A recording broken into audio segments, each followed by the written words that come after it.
taken by the Spring Valley Academy. Today we will visit Brahmaputra River. First of all, we will go to the Jami Masjid, then we will start our journey. We want to see the lifestyle of the people who live beside the river and how they communicate, how they teach, learn things, and many more.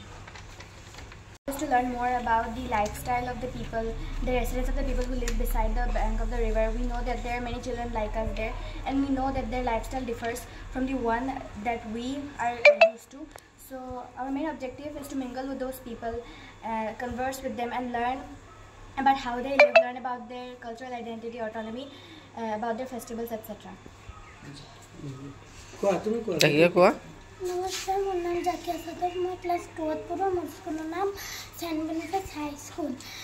आज मैं ब्रह्मपुत्र पारत लय नदी लय बरसापरी लय अनुष्ठान मिलाम आमार spring भैली एकाडेमी ग्रुप आछे तार लगत आमालोके आरो ब्रह्मपुत्र पारत माने बहुतो আছে আমার নিচিনা থাকা সাকা মানে কেনকা থাকে কেনকে চলে আৰু কেনকে স্কুলত যায় কেনকে লেখা পঢ়া এইবিলাক কৰিম ধন্যবাদ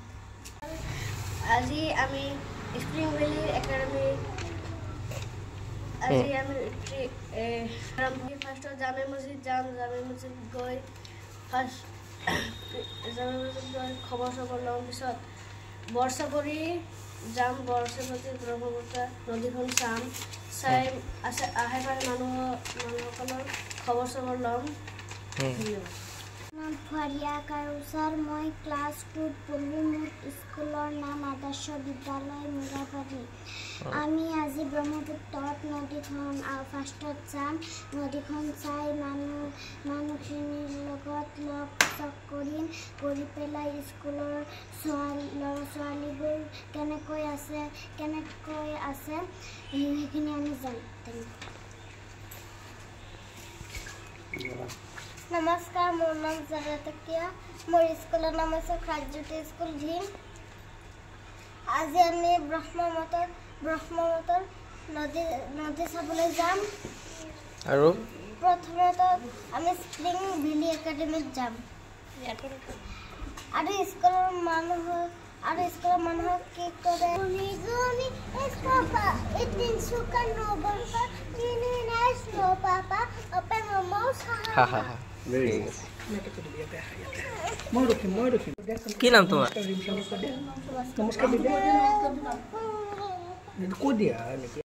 নমস্কাৰ সকলোৱে জানে যে আমাৰ এই মইৰাবাৰীস্থিত মছজিদ ভৱনত আমি স্প্ৰিং ভেলি একাডেমি নামৰ এটা অনুষ্ঠান খুলিছোঁ আমাৰ পৰিয়ালৰ কণ ল'ৰা ছোৱালীবিলাকক বিভিন্ন ধৰণে মানে শিক্ষা জগতখনৰ লগত পৰিচয় কৰাই দিয়াৰ কাৰণে এই সমাজখনৰ সমাজ সংস্কৃতি কালচাৰ ৰীতি নীতি বিভিন্ন ধৰণে আমি আমাৰ পৰিয়ালৰ ল'ৰা ছোৱালীখিনিক আগুৱাই নিয়াৰ কাৰণে যত্ন কৰি আহিছোঁ আৰু মাজে সময়ে আমি আমাৰ এই ল'ৰা ছোৱালীক লৈ আমি বিভিন্ন ধৰণৰ যাত্ৰা কৰোঁ তাৰে এটা অংশ হিচাপে আজি আমি ব্ৰহ্মপুত্ৰ চাপৰিলৈ গৈছিলোঁ আৰু তাতে ল'ৰা ছোৱালীখিনিক বিভিন্ন ধৰণে আমি ব্ৰহ্মপুত্ৰ নদীৰ বিষয়ে অধ্যয়ন কৰিব দিছিলোঁ আৰু নৈপৰীয়া ৰাইজৰ খবৰ ল'ব দিছিলোঁ আৰু তাত বসবাস কৰা লোকসকলে কিদৰে বসবাস কৰে তেওঁলোকৰ অৰ্থনীতি তেওঁলোকৰ কৃষিকৰ্ম তেওঁলোকৰ উৎসৱ পাৰ্বণ কেনেকৈ কি কৰে বিভিন্ন ধৰণে তেওঁলোকে মানুহসকলৰ লগত কথা বতৰা পাতিছে আৰু তেওঁলোকে বিভিন্ন কথা তাত শিকিব পাইছে